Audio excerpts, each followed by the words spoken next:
فاسألوا أهل الذكر إن كنتم لا تعلمون.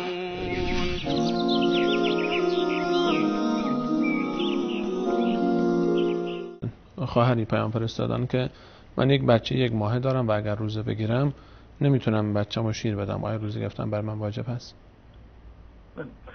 زنی که فرزند و نوزاد شیرخواری دارد از نظر شرعی این اجازه را دارد در صورتی که روزه گرفتن منجر بشود به این که شیرشون کم بشود و کفایت نکند برای تغذیه فرزندشون، ایشون مجاز هستند که روزه نگیرند و بعد از این که این حالت در واقع دور شد یا این که فرزندشون بزرگتر شد میتونن دوباره قضای این روزها رو بیارن.